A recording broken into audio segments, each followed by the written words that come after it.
नमस्कार, फिर पैसा बोलता है में आपका स्वागत है। मैं आनंद श्रीनिवासन। आज मार्केट इतना बड़ा ऊपर उठी कि मैं स्तंभित रह गया कि फिर भी आज भी 180 पॉइंट ऊपर उठी थी। वो बैंक निफ्टी थी और निफ्टी 100 पॉइंट ऊपर थी। उसके बाद मार्केट नीचे आई, नेगेटिव में गई और जब मैं बात करने के लिए तैयार हो रहा था, बैंक निफ्टी 400 पॉइंट माइनस में है और निफ्टी को 50 पॉइंट ऊपर रख रहे हैं। इसे मार्केट होल्ड कर रहे हैं। बहुत दिन के लिए ही नहीं चलेगा। वहीं मैं कल से आपको बता रहा हूँ कि मार्केट निरंतर ऊपर नहीं जा सकता। क्यों, हम आज देखेंगे। लेकिन पहला न्यूज़ ये है कि सोना कल ऊपर गया, आज नीचे आ गया। 275 रुपया नीचे आ गया और 9015 तक पहुंच गया। 22 कैरेट गोल्ड, 24 कैरेट गोल्ड 9800 तक पहुंच गया। क्या हो रहा है मार्केट में, इसका सीधा हम ट्रम्प से जाएंगे। ट्रम्प जो पिछले बोल रहे थे कि मैं जेरोम पॉल को फायर करके नया फेडरल चीफ लगाऊंगा, अभी वो थ्रेट को डायल डाउन कर रहे हैं। उन्होंने बोला है कि उनके पास ऐसा कोई प्लान नहीं है कि वो जेरोम पॉल को फायर करें। तो मार्केट में कुछ कॉन्फिडेंस लौटी, डॉलर ऊपर गई और गोल्ड नीचे आई और ओवरऑल अमेरिकन मार्केट में भी ऊपर गई और 2 दिन से उधर जो फॉल है उसे निगेट कर ली। जेरोम पॉल का ये कहना है कि इन्फ्लेशनरी होगी, टैरिफ्स इन्फ्लेशनरी होगी, कुछ इन्फ्लेशन वन टाइम हाई में होंगे, लेकिन संभावना ये है कि कुछ इन्फ्लेशन एंट्रेंस होगा। वो 6 महीने बाद ही पता लग सकते हैं किस टाइप का इन्फ्लेशन है। क्या ये वन टाइम इन्फ्लेशन है या ये एंट्रेंस इन्फ्लेशन में बदलती है। दूसरी चीज उन्होंने कहा है कि अनएम्प्लॉयमेंट भी बढ़ेगी क्योंकि अनेक डिपार्टमेंट्स को गवर्नमेंट में क्लोज किया गया और वो कंजम्पशन को भी अफेक्ट करेगा। इन सबको मत में रखते हुए उन्होंने सीधा बोल दिया है कि अभी रेट कट के लिए कोई गुंजाइश नहीं है, लेकिन मार्केट और ट्रम्प को रेट कट चाहिए। अगर वो रेट कट करते हैं तो सोना ऊपर जाएगा, लेकिन जब रिसेशन आएगी तो बबल के पास कोई चारा नहीं है और वो रेट कट के लिए जाएंगे, लेकिन प्रिएम्प्टिव रेट कट का कोई चांसेस नहीं है। कल मुथूट फाइनेंस का न्यूज़ आया था कि उन्होंने अब डिविडेंड डिक्लेयर कर दी। शायद 26 रुपया या 22 रुपया का डिविडेंड उन्होंने अनाउंस कर ली। उनका परफॉर्मेंस बहुत उम्दा था।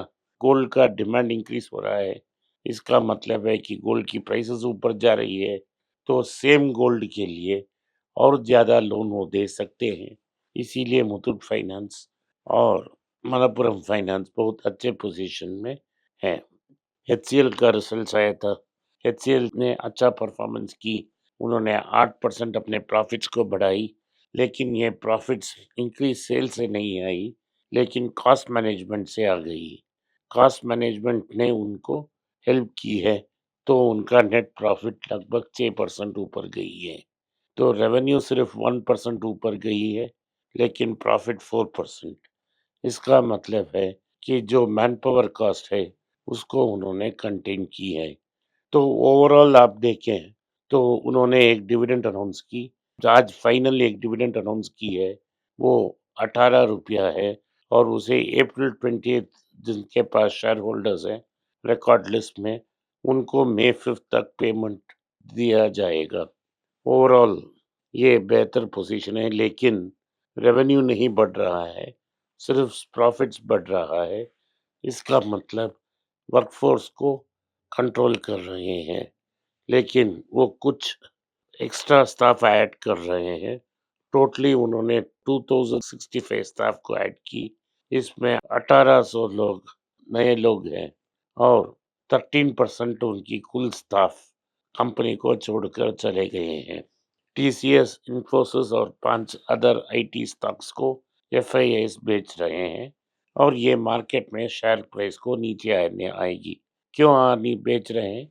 क्योंकि उनके पास टर्नओवर नहीं है और वो एम्प्लॉय कॉस्ट को कट करके प्रॉफिट्स दिखा रहे हैं और सीधा उनको भी पता है कि यूएस में रिसेशन आने वाली है और यूएस रिसेशन में आती है तो आईटी कॉन्ट्रैक्ट्स मिलना बहुत मुश्किल है, इसीलिए ये सेल हो रही है। लोगों में बहुत खुशी थी कि मार्केट ऊपर जा रहा है। मैं आपको फिर से बता दूँ, आईटी में मार्केट नीचे आ रही है क्योंकि रिसेशन आ रही है। लोगों को एम्प्लॉयमेंट नहीं मिल रही है। ये एक हाई पेइंग सेक्टर है। अगर इसमें इंक्रीमेंट नहीं मिलती है, तो लोगों के पास पैसा करने का नहीं होगा और जो सिटी में सेल्स हो रहा था, वो भी प्रेशर में आ जाएगा। पूना वाला फिनकॉर्प ने अनाउंस की है कि वो लोन बिज़नेस में कंज्यूमर ड्यूरेबल लोन्स को भी देंगे। जैसे टेलीविज़न, वॉशिंग मशीन, इन सब के लिए भी वो लोन देंगे और हाउसिंग फाइनेंस को उन्होंने बेच दी है। तो इंडसइंड बैंक ने ये क्लैरिफ़ाई की है। उन्होंने कोई फॉरेंसिक ऑडिट की कमीशनिंग नहीं की है और जो न्यूज़ आ रहे हैं, वो अनट्रू हैं। सिर्फ़ एक ग्रैंटन थॉर्नटन का एक फॉरेंसिक ऑडिट चल रही है, वो डेरिवेटिव पोर्टफोलियो के लिए चल रही है। एक गलत न्यूज़ को न्यूज़पेपर में पढ़कर इंडसइंड बैंक को लगभग 6% गिरा दी है। आज उतना उठ नहीं पाया क्योंकि मार्केट में वीकनेस है, लेकिन जब मार्केट नॉर्मलाइज़ हो जाता है, तो ये वापस आएँगे।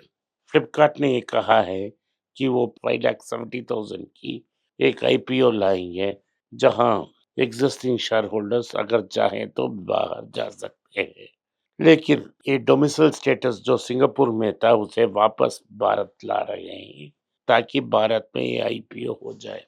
एथर एनर्जी ने भी ये कहा है कि उनकी जो स्कूटर्स हैं, उनकी आईपीओ अप्रैल में खत्म हो जाएगी और 2,626 करोड़ की आईपीओ उन्होंने डाली है। इसमें 11 लाख शेयर होल्डर्स अपना existing share holders 11 lakh shares को बेचेंगे और हीरो मोटर्स ने कंफर्म की है कि वो बेचना नहीं चाहते हैं और शेयर्स को एक्वायर करने के लिए तैयार हैं।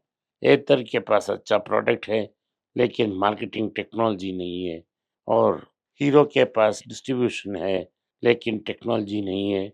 ये एक परफेक्ट फिट होगी।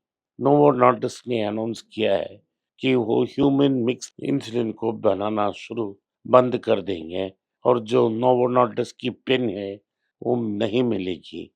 लेकिन भारत में 3 ऐसे कंपनियां हैं जो इस प्रोडक्ट को तैयार कर सकते हैं। उसमें लुपिन, एरिस लाइफ साइंसेस और कैडिला हैं। इनमें से हमारा लिस्ट में सिर्फ कैडिला है। एरिस लाइफ साइंसेस बहुत कॉस्टली है और हमें प्रमोटर इंटीग्रिटी के बारे में भी सोचना है। इसीलिए हमने सिर्फ कैडिला की रिकमेंडेशन की है। आज के लिए इतना ही। आपने इस पॉडकास्ट को सुना, इसके लिए मैं आपका आभारी हूँ। हो सके तो वीडियो को लाइक कीजिए, चैनल को सब्सक्राइब कीजिए और बेल नोटिफिकेशन दबाएं। इस वीडियो को अपने दोस्त और रिश्तेदार के पास भेजें और उनको देखने की आग्रह करें। नमस्कार, धन्यवाद, जय हिंद।